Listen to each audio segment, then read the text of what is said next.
Good morning, friends. Today we will start from the visualizing the nation. ये हमारा second last topic है. अब देखो, किसी एक रूलर को, किसी एक किंग को तो उसकी इमेज बनाई जा सकती है, उसकी स्टैचू बनाई जा सकती है, लेकिन हम एक स्टेट को, एक कंट्री को, नेशन को कैसे दिखाएं? तो इसके लिए बहुत सारे पेंटर्स ने अपनी आइडियाज़ लगाए और इन्होंने एक एलिगरी डेवलप की हर देश के लिए. हर देश के लिए मतलब in any one country the painters and other artist of that country developed a certain allegory for that country. ये एलिगरी क्या थी? एक फीमेल फिगर था जो उस नेशन को रिप्रेजेंट करने के लिए डेवलप किया गया. हमारे देश में भी ऐसा हम बाद में पढ़ेंगे. भारत माता की चित्र अवनींद्रनाथ टैगोर ने बनाए.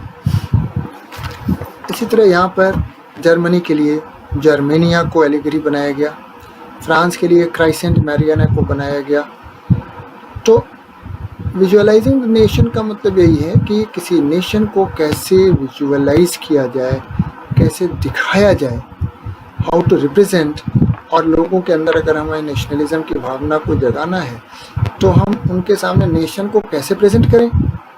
या तो हम एक मैप बनाएं, but that is not logical और लोगों को वो समझ में भी नहीं आएगा, इम्प्रेसिव भी नहीं होगा. तो आर्टिस्ट ने क्या किया? एलिगरी डेवलप की और उसका प्रसार किया गया, एडवर्टाइज किया गया कि यही हमारे देश की सिंबल है और हर जगह इसको इस्टेब्लिश किया गया so that each and every person can know about it. ठीक है.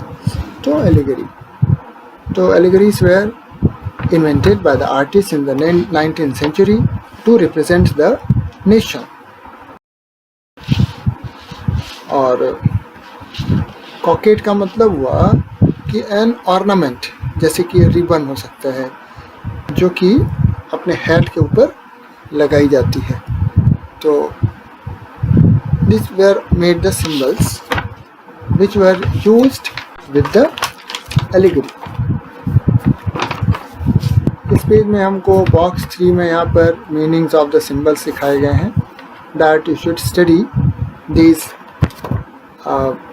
on this page. Whatever meanings are given here, तो just go through that and you can see.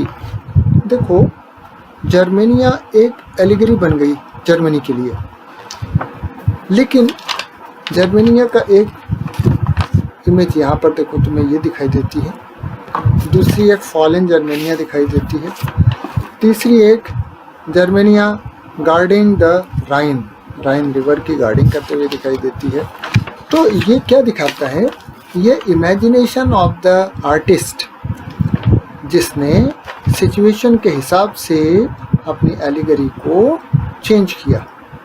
They all are Germania, they all are allegory of the German nation, but their statue, their positions are changed according to situation which they were representing. अंत में हमारे इस chapter का सबसे important topic आता है. सबसे important हम कह सकते हैं because every year at least one question is asked from this topic, nationalism and imperialism. तो देखो, नेशनलिज्म राष्ट्रीयता की भावना, देश प्रेम, और इम्पीरियलिज्म का मतलब होता है कॉलोनियलिज्म. जैसे ब्रिटेन ने इंडिया में आके अपनी कॉलोनी बनाई, इसी तरह ब्रिटेन ने और भी देशों में अपनी कॉलोनीज बनाई थी. दुनिया के अन्य देशों ने भी, फ्रांस ने भी अपनी कॉलोनी बनाई थी, पुर्तगाल ने भी. तो ये जो पॉलिसी है अपने देश से बाहर निकल के किसी और देश पर कब्जा करके वहाँ अपना शासन करना, this policy is known as imperialism. तो by the last quarter of the 19th century nationalism जो था, अब इसकी मीनिंग चेंज हो रही थी. देखो, नेशनलिज्म तो अच्छी चीज़ है, हर देश चाहता है हर व्यक्ति के अंदर नेशनलिज्म की फीलिंग हो, लेकिन अब नेशनलिज्म जो है ना धीरे धीरे नैरो होता जा रहा था, संकीर्णता की भावना आती जा रही थी. नेशनलिज्म का मतलब ये होता है कि हम अपने देश से प्रेम करें, लेकिन इसका मतलब ये तो नहीं होता कि हम दूसरे देशों से नफरत करने लगे.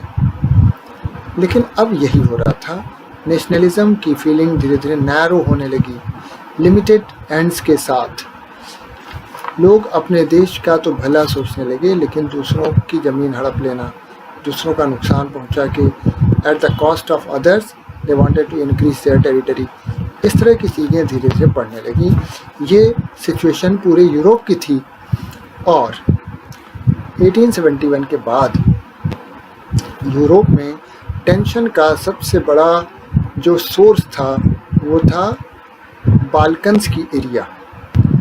बाल्कन्स जो है एक ऐसा रीजन था जिसमें कि जियोग्राफिकल वेरिएशन था, एथनिक वेरिएशन था, मतलब अलग अलग तरह के लोग यहाँ पर निवास करते थे। ये कहाँ फैला था? जहाँ पर आज रोमानिया, बुल्गारिया, इसके बाद अल्बानिया, ग्रीस, मकदूनिया, क्रोएशिया, सो मेनी, मोंटेनेग्रो, ये सब जहाँ पर आज दिखाई देते हैं, उन सभी जगहों पर मिला के बाल्कन साम्राज्य था उस समय। Large part of the Balkan was under the Ottoman empire, जो कि एक मुस्लिम एम्पायर था। तो अधिकतर बाल्कन्स का हिस्सा ऑटोमन्स के अंडर में था, ऑटोमन एम्पायर के अंडर में। अब धीरे धीरे क्या हो रहा था कि जैसे जैसे रोमांटिक नेशनलिज्म फैला बाल्कन रीजन में, और ऑटोमन एम्पायर धीरे धीरे समय के साथ कमज़ोर होता जा रहा था। तो देखो, सारे देश ऑटोमन्स के अंडर में थे। अब ऑटोमन एम्पायर कमज़ोर होता गया तो क्या होगा? उसके अंडर में जो देश थे वो धीरे धीरे आज़ाद होना चाहेंगे। They wanted to become independent, they wanted to get out of the clutches of the Ottoman empire. तो वहाँ की सिचुएशन एक्सप्लोजिव होने लगी, सिचुएशन टेंस होने लगी। Now all the countries are suspicious, they are fighting, they are jealous. All through the 19th century Ottoman empire, इसने जो है अपने आप को कोशिश किया कि मजबूत बनाए। कुछ इसने मॉडर्नाइजेशन किए, कुछ इसने अपने इंटरनल रिफॉर्म्स किए। किसने किए? ऑटोमन एम्पायर ने। लेकिन ऐसा उससे इसलिए किया क्योंकि वो बहुत बड़ी एरिया में उसे अपना राज्य चलाना था। फिर भी वो ज़्यादा सफल नहीं हो पाया। One by one what happened? European subject nationalities धीरे धीरे इससे अलग होने लगे। जैसे नेपोलियन के साथ भी हुआ था, तुमने पढ़ा है। नेपोलियन आगे बढ़ता गया, उसके अंडर के जीते हुए देश धीरे धीरे उसके कंट्रोल से बाहर आते जा रहे थे। सिमिलरली यहाँ पर भी अब ऑटोमन एम्पायर के कमज़ोर होने के बाद इसके अंडर वाले जितने भी नेशनैलिटी थी धीरे धीरे अपने आप को इंडिपेंडेंट डिक्लेयर करने लगे। इन लोगों ने कहा कि हम तो इंडिपेंडेंट, हमारा होना हमारा अधिकार है, हमारा राइट है। और हिस्ट्री, इतिहास इस बात का गवाह है कि वो लोग पहले भी इंडिपेंडेंट थे, लेकिन फॉरेन पावर्स ने आके उनके इंडिपेंडेंस को छीन लिया। और उनको आज़ादी तो उनका हक है, they are getting back their right only. तो रिबेलियस नेशनैलिटीज़, बाल्कन में युद्ध होने लगे, रिबेलियस एक्टिविटीज़ होने लगी, और अधिकतर नेशनैलिटीज़ ने अपना खोया हुआ इंडिपेंडेंस प्राप्त करने के लिए जो भी तरीका अपनाने की ज़रूरत पड़ी अपनाया। And gradually they started becoming independent. अब देखो, यहाँ तक तो ठीक है। तो कंट्रीज़ जिनकी आज़ादी छीन ली गई थी वो अपनी आज़ादी हासिल कर रहे थे, यहाँ तक तो एक नेचुरल बात समझ में आती है। लेकिन अब वो क्या रहा था कि जैसे जैसे स्लाविक नेशनैलिटीज़ अपनी आइडेंटिटी को और अपने इंडिपेंडेंस को स्थापित करते जा रहे थे, वैसे वैसे बाल्कन एरिया कॉन्फ्लिक्ट की एरिया बनती गई। क्योंकि जितने भी बाल्कन स्टेट्स थे ये आज़ादी के साथ साथ एक दूसरे से जेलस भी थे, और ये आज़ाद होते होते चाहते थे, इनका प्रयास था कि दूसरे की टेरिटरी में, दूसरे की एरिया को कब्जा कर लें। और इस तरह का सारे नेशनलिटीज़ वाले काम करने लगे। इसके साथ ही एक और बड़ी घटना हो गई, बिग पावर्स की रिवैलरी जो थी। बिग पावर्स रिवैलरी भी यहाँ पर इम्पोर्टेंट रोल प्ले करती है। देखो, ये जिस समय की बातें हैं उस समय यूरोपियन पावर्स में रिवैलरी तो चली रही थी। क्यों? ट्रेड के लिए, कॉलोनीज़ के लिए, नेवी के लिए, मिलिट्री के लिए हर देश चाहता था कि दुनिया के अधिक से अधिक देशों पर, कमज़ोर देशों पर हमारी कॉलोनी बन जाए, हमारी नेवी बहुत स्ट्रांग हो जाए। उस समय एरोप्लेन्स तो थे नहीं, नेवी और आर्मी। तो जब एक देश से दूसरे देश की बात होती है, कब्जा करना है, युद्ध लड़ना है, तो नेवी ही ज़रूरत की थी। तो every country wanted to develop their navy, अपनी मिलिट्री को बढ़ाना, ट्रेड पर अपना अधिकार होना, ट्रेड पर अपना अधिकार व्यापार पर होगा तो देश को फ़ायदा होगा। तो इन सभी चीज़ों को लेकर लोगों में आपस में रिवेलरी थी, शत्रुता थी। और ये शत्रुता बाल्कन प्रॉब्लम के कारण और भी बढ़ गई। कैसे कि जो बिग पावर्स थे, रशिया, जर्मनी, इंग्लैंड, ऑस्ट्रिया और हंगरी मिला के हम उसको बोलते हैं ऑस्ट्रो हंगरी, ये सभी बाल्कन्स में अपने ताकत को बढ़ाना चाहते थे, बाल्कन्स में अपनी इन्फ्लुएंस को बढ़ाना चाहते थे। जैसे आजकल तुम न्यूज़ में सुनते हो ना, साउथ चाइना सी में चाइना क्या कर रहा है, अपना प्रभाव बढ़ा रहा है। उसको दबाने के लिए यूएस से भी अपना नेवल बेस वहाँ पर इस्टेब्लिश कर रहा है। तो ये सभी देश बाल्कन्स में अपनी ताकत को बढ़ाना चाहते थे and extending their own control over the area. तो ये जो पहले जो कॉन्फ्लिक्ट हुआ वो तो केवल बाल्कन्स के जो स्टेट्स थे जो कि ऑटोमन एम्पायर के अंडर में थे, वो आपस में लड़ रहे थे, एक दूसरे की ज़मीन कब्जा कर रहे थे, फिर दूसरा छुड़ाता था, ये सब चल रहा था। लेकिन जब बिग पावर्स यहाँ पर एंटर कर गया, बिग पावर्स ने जो एंट्री मारी, दैट वाज वेरी डेंजरस। और ये इसने टर्निंग पॉइंट ला दिया बाल्कन्स की हिस्ट्री में, क्योंकि इसके कारण यहाँ पर रिवैल्री बढ़ गई। और ये जो बिग पावर्स में आपस में जो रिवैल्री हुई, बाल्कन्स के एरिया में अधिक से अधिक जगहों पर मेरा कब्जा हो, वहाँ पर मेरा डोमिनेंस हो, व्यापार पर मेरा अधिकार हो जाए, तो ये शत्रुता बढ़ते बढ़ते इतनी बढ़ गई कि उसने फाइनली फर्स्ट वर्ल्ड वॉर को जन्म दिया।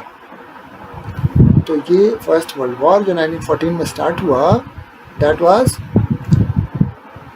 Taking birth from this seeds. इसके जो सीड्स थे वो बाल्कन्स में छिपे हुए थे, दैट कैन सी। इसके बाद हमारे पास just small topic, nothing important is left. On the last page of your textbook you can see एक वर्ल्ड का मैप दिया हुआ है। इस वर्ल्ड के मैप में इंग्लैंड जो है, यानी कि ब्रिटिश एम्पायर को दिखाया गया है एक बहुत ही डोमिनेंट पोजीशन के रूप में। इस मैप में तुम देखो बहुत सारे सिंबल्स तुम्हें नीचे दिखाई देंगे, किनारे दिखाई देंगे चारों ओर। ये सारे सिंबल्स ब्रिटिश नेशन के हैं। कॉलोनीज जो हैं इनको images of tigers, elephants, forest, primitive people, इन सब के रूप में दिखाया गया है। और ये दिखाया गया है कि द ब्रिटेन जो है इसके नेशनल प्राइड को एक्सप्रेस कर रहा है ये मैप। ये ब्रिटिश एम्पायर को इसीलिए हम कहते हैं कि ये सेलिब्रेशन दिखा रहा है, जो ये दिखाता है कि all the weaker nations of Asia and Africa and the east, they are weak, they are primitive, उनको जानवरों के रूप में दिखाया गया है। और Britishers have been shown as controlling all of them. Anyhow, ये जो बाल्कन टॉपिक है तुम्हारा, that is very important and that is one of your keywords also. We have completed this chapter and I hope you have understood. इसके अलावा हमारी इसी website में checkyourskill.in में written material, notes and picture based questions, source based questions all are given. उससे भी आप पूरा फ़ायदा उठाइए। यही मेरी दुआ है, यही मेरी कामना है। धन्यवाद।